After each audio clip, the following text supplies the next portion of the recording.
Good day and welcome back to the Pin Podcast. I'm your host, PinUp Miami, and at the Pin Podcast, we talk about modern topics with a vintage flair. If it is your first time listening to us, welcome. I hope you stick around. And if you're a returning listener, I just want to say that truly from the bottom of my heart, I love you all. Thank you so much for the support. It means the world to me. And I want to say that if you're watching or listening, make sure to subscribe wherever you're watching, listening. It's a free way to help your girl out.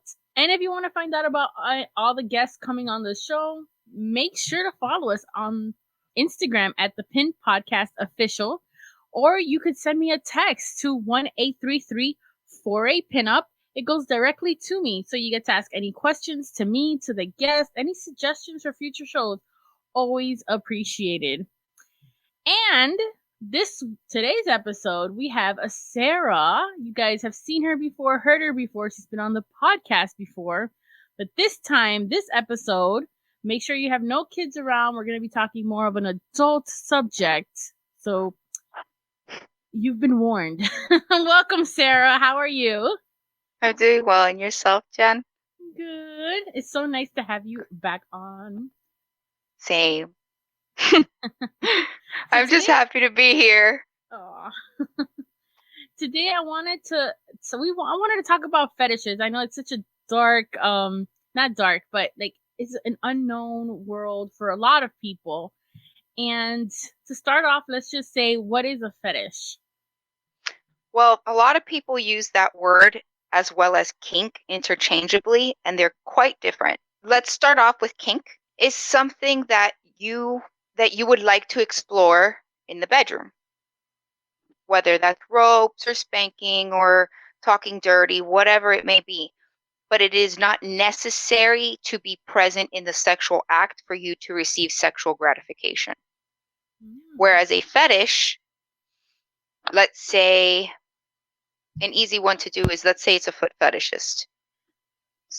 They would need the foot present in some manner during that sexual interaction to be considered sexually gratifying. And there's kinksters and there's fetishists, and a lot of people, again, use the term interchangeably, but they're really different. Most people are kinky. They are willing to try new and varied things. Some may not even be in a sexual context originally, like, let's say, latex, raincoats, but it triggers something in a person that is also as sexually gratifying as a physical act. And they implement it in whatever physical act it may be. It might not necessarily be, arousal to the genitals, but it is a mental arousal as well, because the mind is the biggest sexual organ you got. It's more of an experience in your head that makes your body react a certain way. Of course. And it all depends on what you want to explore. A lot of things are very taboo, but it should be fun. It should be, if it's happy, consenting adults and they're enthusiastic about exploring a certain toy, a certain act, a certain mood. So we've seen things do a dramatic change of what's acceptable in the public eye. I mean, look at the Grammys. We had like Cardi B and forgot the other Megan, right? Megan Thee Stallion. Yes. How do you feel about those performances and the sexual content being on stage? Is that more like should be kept in the fetish? I guess my question is, should fetish be like kept secret or out in the open?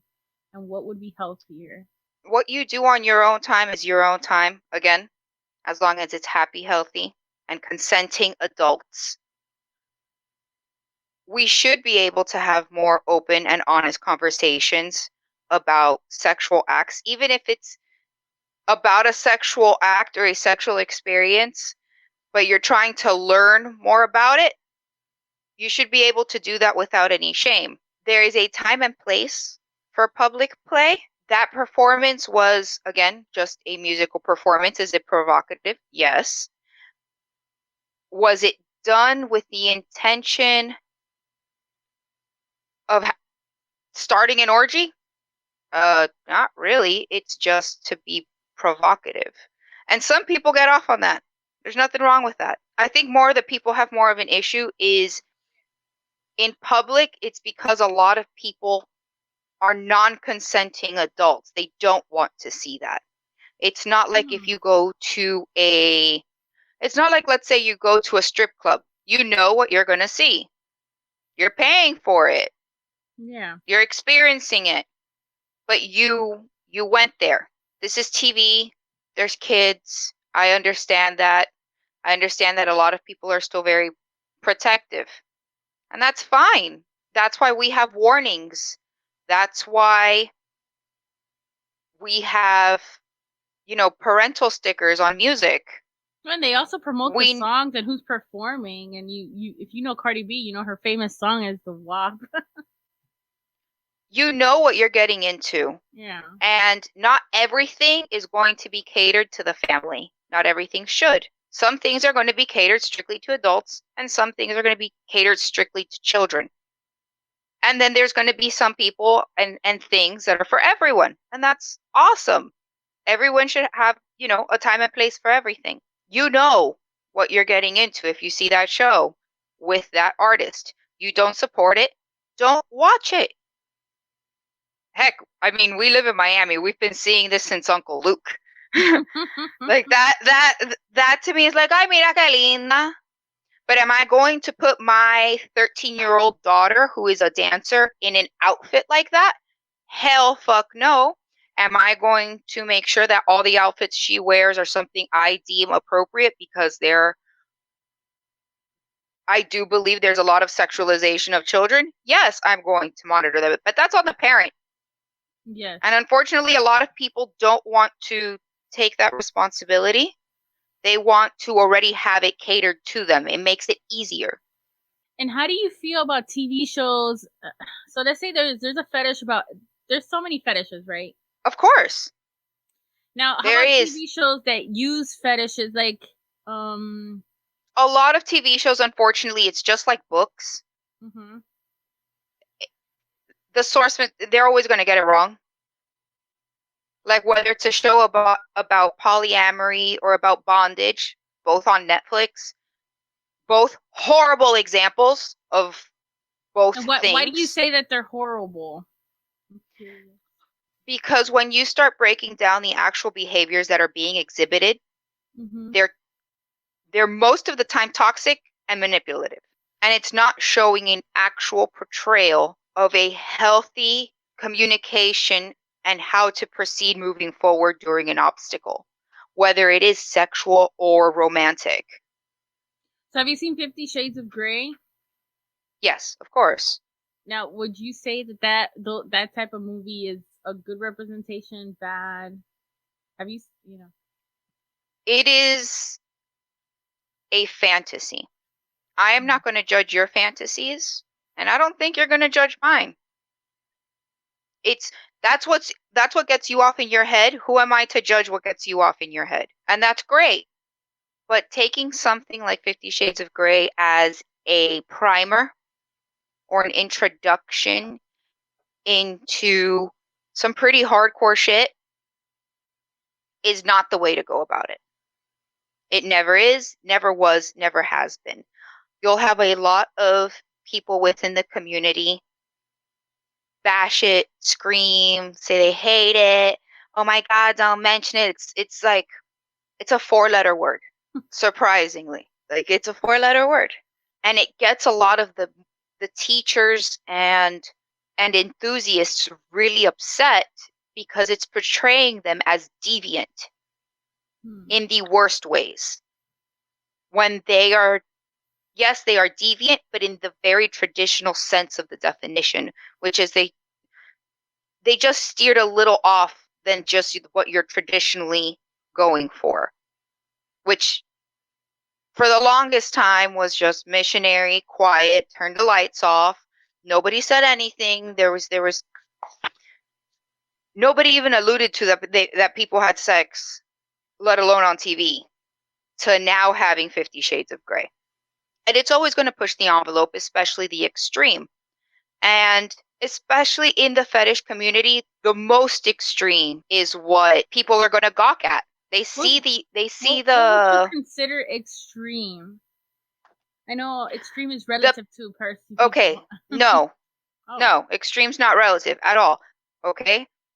50 Shades of Grey is an extreme example. They had, the hitting, the biting, the restraints. It was all very primal and very rough. But that is only one tiny little aspect of the entire community. But that's what people focus on because it's the most shocking. Okay. You see somebody in a getup, and all you conjure is these pictures of, latex and restraints and the ball gags. And ball gags and latex toys and clothing. And that's, again, it's the most shocking, but it's also the smallest part. Though I do want to acknowledge that the book has brought more people into the fold to actually understand more about themselves, because this is all just about understanding yourself and wanting to learn more about yourself. In this aspect, it's more sexual, but for the most part, it's all mental. And what would you consider the big part? What would you consider the big part of the fetish world? You say that, that movie represented a small part. What would you say is like the biggest part, I guess, genre of fetish, if I'm using the right term? The most prevalent genre right now, and it's become so normalized. There's actually a really good, I'll give you the name of the YouTuber so you can link it down below, that does the history of latex. Latex is the biggest one. It feels like it's latex and foot fetishes are both more widely known. Latex is more acceptable. I think it's because it is clothing and not part of you. Because you tell somebody, hey, I'm a foot fetishist. Yeah. Oh, really? Like, ew, you like feet? And a lot of people get sad. The most common and widely acceptable fetish that I have seen and experienced has been the latex. People really like it. They just like the feel, the clothes. It's more acceptable than other fetishes, like, let's say, feet or different types of play, because it's not just about a fetish. You can have a kink and it's just something that enhances your experience but doesn't need to be there for you to get sexual gratification. What does the word play mean in fetish? What do you think? How do you play? How did you play as a kid? I find it, I guess, how can I say? Imagine, let's take something like kitten play. It's getting more and more popular, and people like Ariana Grande kind of allude to it in their videos to, like, let's keep with the music videos, okay, and sexual content in there. So putting that fetish to play. Putting that fetish to, like, play. It's more of a kink. Like, oh, look at me. I'm a kitty. I'm going to wear ears. I'm going to have a cute little tail, and I'm going to walk around for you. I'm going to act like a kitty and purr. And some people really get off on that. When it gets to the point that they actually need that for any sort of sexual gratification, that's when it turns into a fetish. But up until that point, it's just considered a kink. Like, if you don't need ropes and to be restrained or to restrain someone to get off, that's a kink. It's when you actually require it. Okay. To be like, if let's do something ridiculous, like, oh, I need to wear a flower in my hair every time I have sex. Anything sexual, I need to wear a flower in my hair. If I'm not wearing a flower in my hair, I cannot get off. That would be a fetish. Okay, good. And for certain people, it's different things. Exactly. A lot of people don't, and they interchange the phrasing. Thankfully, kinksters and fetishists are really cool for the most part, at least the ones I know, and we have a big old community here. And they're just sweethearts, every single one of them. So how does it work? Let's say if somebody wants to explore their fetish or their kink and they don't know what to do, like they find out that they love feet, but they want to learn. Well, I don't know. Yeah, or or they didn't even think of something as a fetish until somebody like brought it up. It could be wearing the color red. There's so many and very different things. And once you start exploring and really just finding out about yourself, it's a wonderful thing. And that way you can also communicate to your partner or partners, hey, I like these sorts of things and I would like to introduce you. Do you have anything that you would like to show me? And it brings another aspect of another healthy dynamic in the relationship, because a lot of people do not talk about their sex life, especially with their partners, which is the number one person you should be talking to. They should be able to know. It's like, oh, you want to do something? They should be able to know first before all your girlfriends. You asked around. Your internet history is just filled with stuff and you don't know. You should be able to communicate, preferably. I know it's hard, but it's worth it. Trust me, everyone will have a good old jolly time. It's all about communication. Communication. Exactly. And if they don't think it's something that they enjoy, well, there's always ways to find new experiences. Would you consider the preference that somebody has, like being transgender or being polyamorous, like would you consider those kinks fetishes?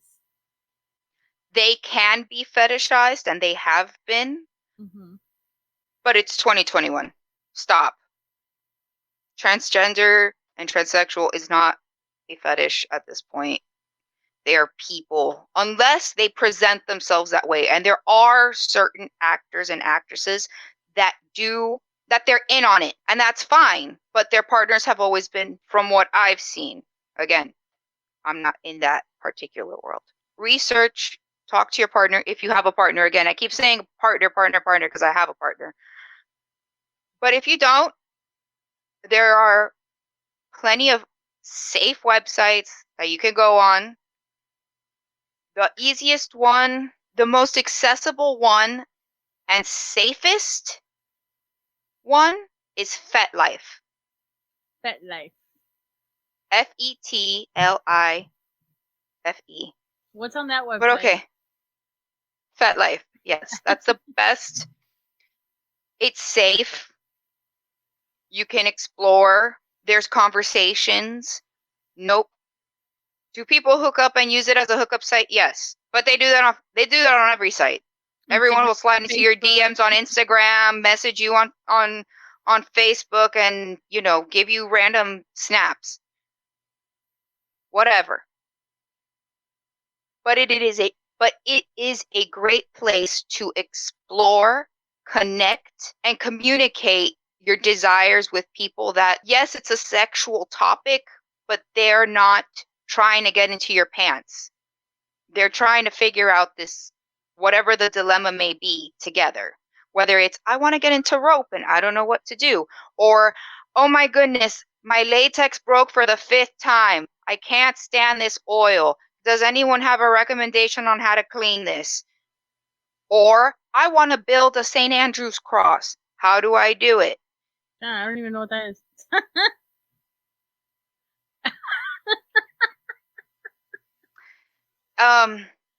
You're going to have to look at pictures because, yeah, it's a cross. And everybody knows it. Everybody's seen it. Everybody just thinks of it like the bondage X. Okay. This is where you hang. You're normally not. If you are, that means it's a scene's over. You're dead. You're tired. That's it. Go get some aftercare. So what do you think of OnlyFans? Do you think that's exploiting people's fetishes for money, or do you think it is fantastic? Are you kidding me? are giving the power to the actual creator instead of having a poorly actress perform like a goddamn donkey and paid pennies while producer and film crew and all these people are making money off of her literal back. No. Give her the money, thank you. Give the performer the money, thank you. And give them their rights. There totally should be legalization of all of this. But that's another topic. I didn't legal. What do you mean, like to legalize sex working? Of course. Okay. In the United States, how do you think the West was made? If you start researching the history of pretty much anywhere, especially here in the US, you got to thank whores. They're the ones that tamed the men to make towns and roads and bullshit. I did see, and this is the only little history I have was from Drunk History. I don't know how true that would be. They had an episode of they did, and it's true, and look it up. And going on that note, and going on, that also touches on a topic today. Guess who are the number one most exploited workers? Sex workers? Sex workers. Asian females. And the Shanghai roads that would take people into slavery and just literally rip you off the street. It's real and it's bad. And we should all acknowledge this. We've treated people like garbage. And just for our sexual gratification. Do you think making sex work legal and having, just like a regular workplace, that'll make everything better? Or attempt? Of course. You get cleaner people. So less infections, which means less money, time, and effort spent on curing people of very preventable diseases. Let's not forget the fact that sex workers are exploited, harassed, their children taken away, beaten, raped. There's no resources for them. If the pandemic hit, how many of them have like a 401k to fall back on, or retirement money, or even be able to claim unemployment or benefits of any kind? It's so interesting. And they're doing work you don't want to do. Yeah, it's so interesting because I would have never thought of this. Again, that's why I want to bring these subjects on the show, because I don't know about them. I'm sure some of my viewers don't know. And I want to learn more because, all we know is like what we hear in the videos and music videos about OnlyFans. And yeah, at first it's like you hear it and you just think, oh, these women, why can't they just get a job? And it's like, that is a job, they're doing it their is own a production. very difficult job. Not only do you have to perform in front of a camera, you have to market, research, edit, video, sound, everything. You have to do everything. Outfits, communicate with your fans, see what kind of content they want, because at the end of the day, you're going to do what your fans ask you. And that takes time, money, and effort. Can you imagine somebody telling you, hey, Jen, I want you to do a photo shoot for me, and I want you to wear this and do this and have this whole list of demands, and are you going to tell them no? No. Are you going to tell the photographer no? Or whoever it is that's hiring you that, no, I'm not going to do this, after you already essentially agreed, like, hey, this is the content. These are my demands, or my list of requirements if you want to get a photo shoot from me. And they did all of that, and they're like, okay, well, now this is my transaction. It's purely transactional. People just get upset because they don't like the concept of selling the human body in a way they deem inappropriate. And they deem a performer's body in a sexual context immoral. And that's interesting because even when you go to any type of labor, like you get your car done or your hair done, people are performing an act on you and they're making money too. It's just a different way of seeing it. If you notice, everything is sold with sex. Everything. You go, just like you said, the hairstylist. Look how pretty you're gonna get tonight. Nails, eyelashes, makeup, outfit.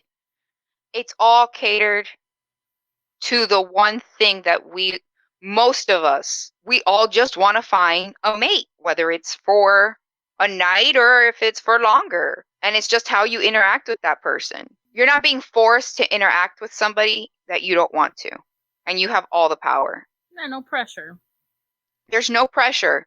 And it's at your pace. Some people just when they start researching about their own sex life, they just explode like an atom bomb. They're like, I want to learn everything and I want to learn it now.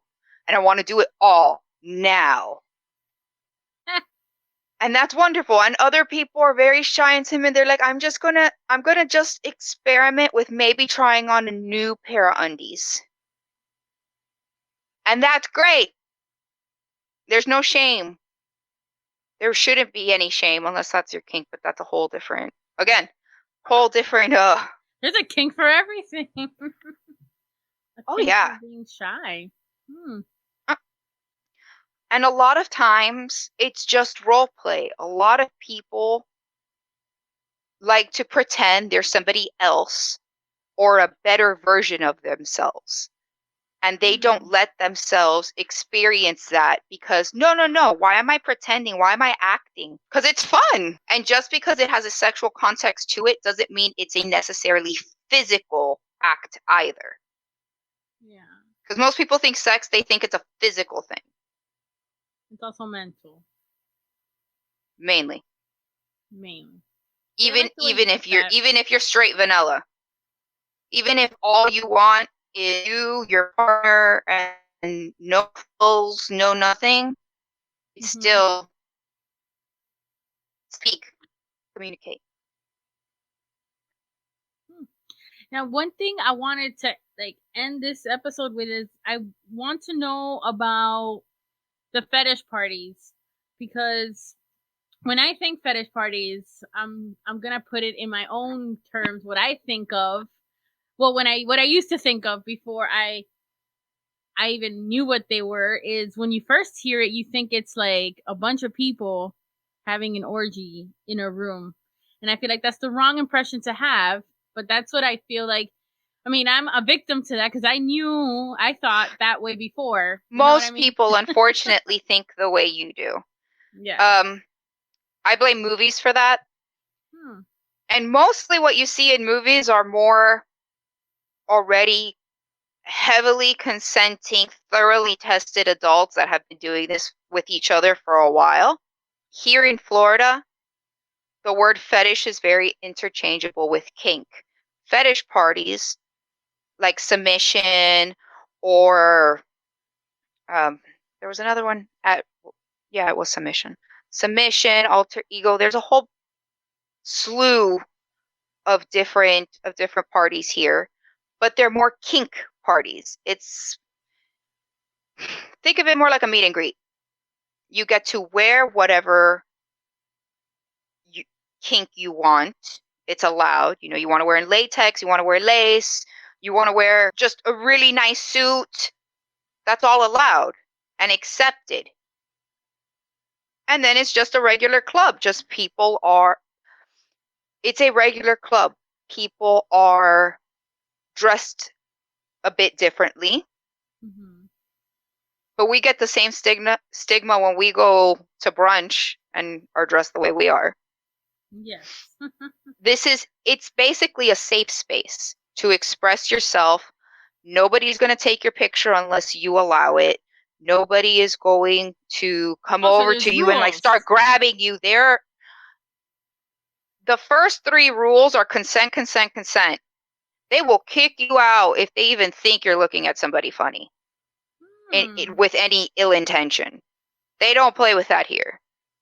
They don't. We're very respectful and protective of our community, especially since it's already so stigmatized. Even one bad press release is talk. Well, yeah, because you already have that negative connotation. I mean, even with the example I gave in asking this question, so people will go. And that's okay, because you're trying to learn. You're not doing it from a place of disgust or being accusatory of of any impropriety, but that's why you create friends within the scene that help you out. And even talking to your regular friends, it should be something a little more normalized to talk about a sexual issue in a more academic way. It's like, I am not feeling, I'm not feeling this.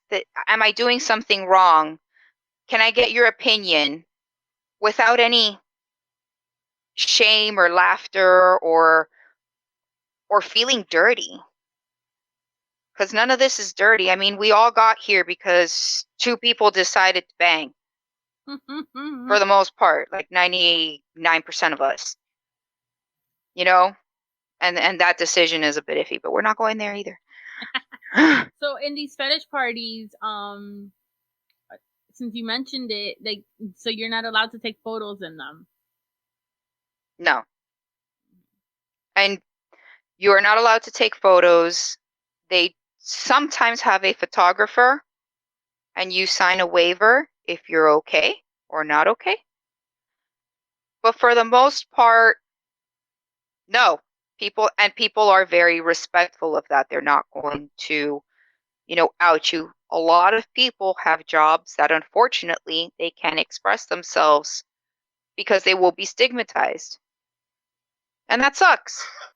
But if you also want to learn more, on YouTube, there's Miss LX, who is a great resource for beginners. She has a very calm and soothing voice, and she speaks more in depth about Oh, you sent me her BDSM. stuff before we met up. Yes. And also Evie Lupine. I'm pronouncing her name horribly. But Evie as well is another one. She's a little more gothy.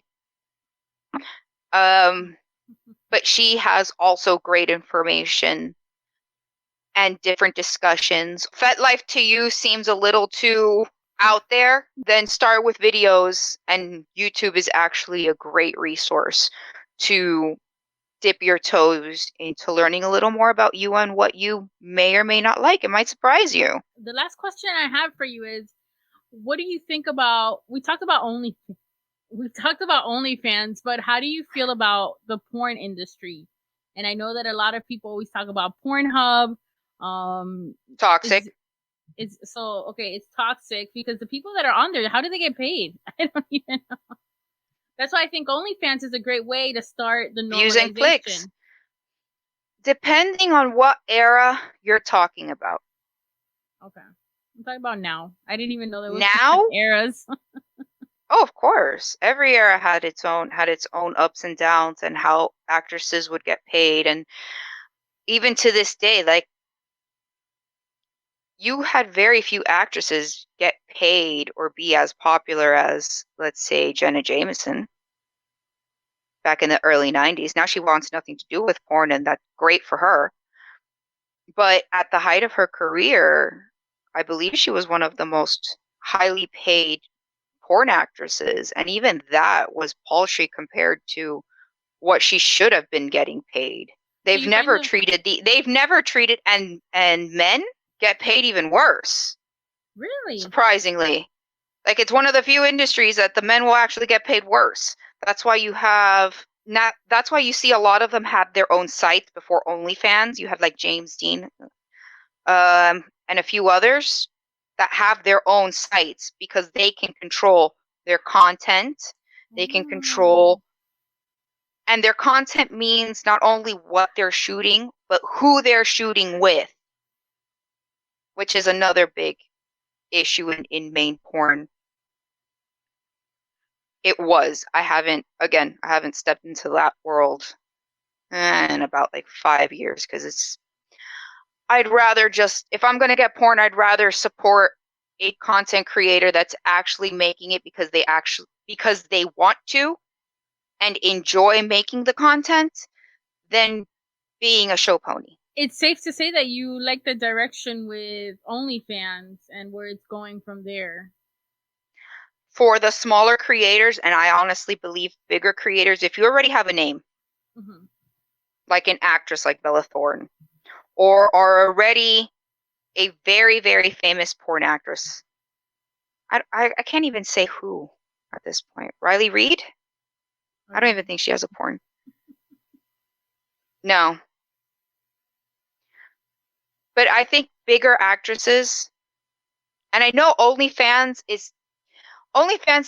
as they describe the site, is only for fans. It is not a sexual site. It never started that. It didn't really, that wasn't their goal, even though they don't care. It was for people to just interact with their fans on a more personal level.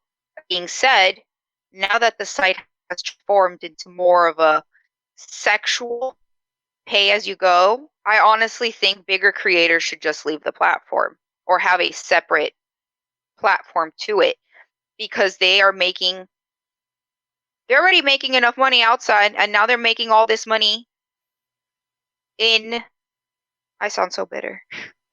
No, but and I'm not even on OnlyFans. I just have friends that do it, and I support them, and I love them, and I just want them to have the best of everything. I don't have anything. And it really started small creators, and of course the big fish came in. It feels like this is what it feels like for OnlyFans. You remember Etsy? Yes. In the beginning, how it was touted as handmade and small business. Handmade and small business. Okay, same concept. Okay, and then now all the cheap stuff on Etsy is heavily manufactured, but it totally looks handmade, you know. But you're gonna buy it because it's $12 instead of $35. That's a great comparison. OnlyFans is Etsy. Yeah, because I heard the controversy when Bella Thorne was on there, and she like broke down the website. And a lot of scammers too. If you're gonna tell your fans you're gonna post something, and you already post a certain kind of content,